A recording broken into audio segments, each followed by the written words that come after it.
Hello, good afternoon. This is Dr. Do again. This video is on alphabetic list problem. Started from A to E. I think I finished the E yesterday. Today we're going to move on to F, the letter F. The first thing came to my mind is the facial nerve and facial nerve palsy. So I'm going to talk about the facial nerve palsy. Before I do that, let's just briefly mention whether there's any emergency situation related to this facial nerve palsy. Yes, because facial nerve palsy, it could be very serious, like indicating the stroke. Actually, especially for the older people with other morbidity, with other disease like hypertension, diabetes, and developed drooling and facial loss sensation in the facial area, and bilateral or unilateral. There's one sign you can check whether it is from the stroke or some other cause. You just by wrinkle your forehead. If you cannot do that, if you can, that's probably the likely it's the stroke. So, but regardless, if you do not know, if you do not do this kind of test, especially for the older people with other histories, like I said, suddenly developed a drooling or the lost the sensation, then you just need to go to emergency room because that's indicating the stroke. And regarding to this wrinkle forehead motion, it's why if you can, that means you, especially unilateral, usually it's unilateral actually, bilateral is not that common. Usually it's the unilateral facial sensation loss or drooling, and check this forehead wrinkling. If you cannot do it, or if you can do it, that means really likely it's the stroke. I'm going to explain why. So before so this is the emergency situation. Is any condition that you can manage at home? No. Even though after diagnosis, for example, the Bell palsy, it's also the facial nerve palsy in young people without any not caused by the stroke. Even though the management is supportive, but still you need to see your physician to make sure the diagnosis. And then under the guidance from your physician, you can, even though no medication necessary sometimes, but still you need to see your physician. So let's just move on, talk about this facial nerve first. If you recall, I think I mentioned about when we talk about the cranial nerves, 12 pairs, and they belong to peripheral nervous system. Facial nerve is one of them. It's the number 7.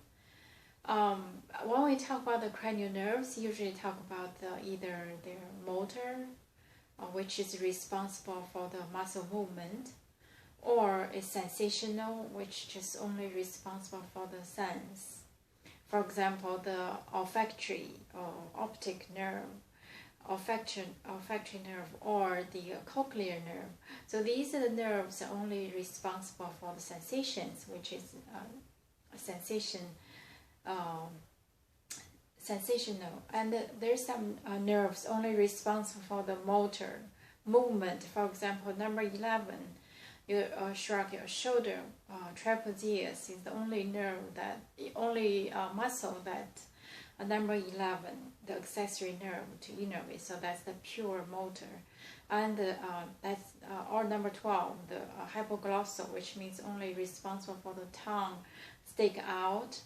So that's also the pure, but the facial nerve is mixed, which including sensation, taste, for example, in the mouth, and probably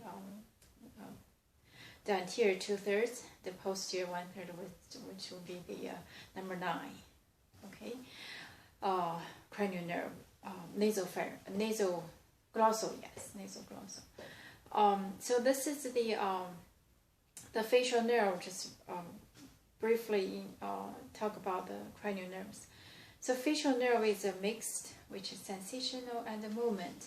What kind of function, movement function facial nerve is responsible? The chewing and also the facial expression, including closed or open eyes, and also the around the mouth. So those are the and also the forehead. So basically, the facial nerve is responsible for the facial muscle movement. So that's the function of this facial nerve. What other diseases can cause this facial nerve palsy? Like I said, first one, stroke, because the facial nerve, even though it's a peripheral nerve, but it's located in the brain. Talking about the peripheral versus the center, there is some under microscopic difference, which means some of the cells has different function, whether it can regenerate or cannot be regenerated.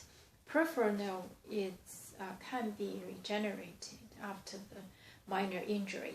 So that's the but regardless, so this facial nerve is in the brain. So if the stroke, of course, can cause this, or any brain problem if involved in that area, involved in the facial nerve nucleus or the pathway, can cause this palsy.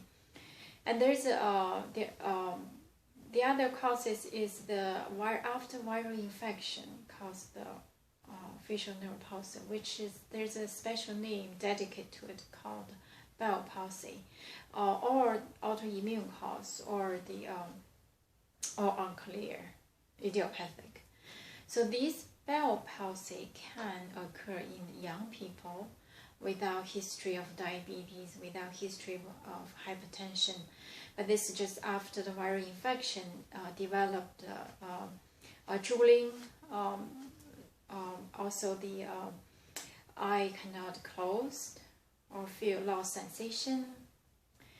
So these are especially, actually, the sensation probably is not that affected, because sensation of the facial is responsible for the number 5, the trigeminal cranial nerve. So I should take that back.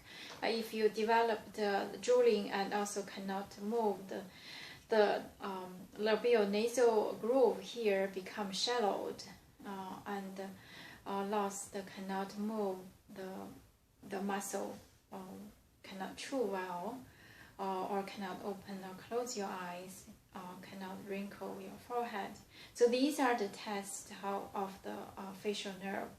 By a wrinkle forehead, or blow, or bare your teeth, or bite down. So these are all the tests whether your facial nerve is normal, or it's intact, or it's damaged. So any of these functions impaired, or all of them is not functioning, so that means the facial nerve palsy developed. So how to treat it? Like I said, if it is stroke, then the stroke physician will went to the emergency room. They will decide, and they will do the CAT scan to diagnose. If it's the Bell palsy itself, it could be treated with the steroid or some other immune medications, to build our immune system, or to treat as autoimmune disease. Or sometimes, if it's minor, it can be supportive, just closely follow up. But regardless, you need to be seen, to be diagnosed, and then follow the advice. So the take-home message: if you or your family develop this drooling, and also the labial-nasal groove becomes shallow, or cannot chew well, or cannot close or open eyes, especially cannot close eyes. That's the main symptom of the Bell palsy. So if that, you ask the patient, can you wrinkle the forehead? If they can, that means probably it's even more serious, because that's called superior nuclear palsy. It's different from the Bell palsy that was usually caused by the stroke. So anyway, these are the medical, depends really up to the physician, not the patient, but the purpose for this video is for the general population. So then, regardless whether you can or cannot wrinkle your forehead, If you or you notice somebody else had this kind of symptoms, call your physician or go to the emergency room, get it, check it, and treat it if it is stroke or if it's the Bell's palsy. So I'm going to stop here. Thank you for watching. I will see you next time.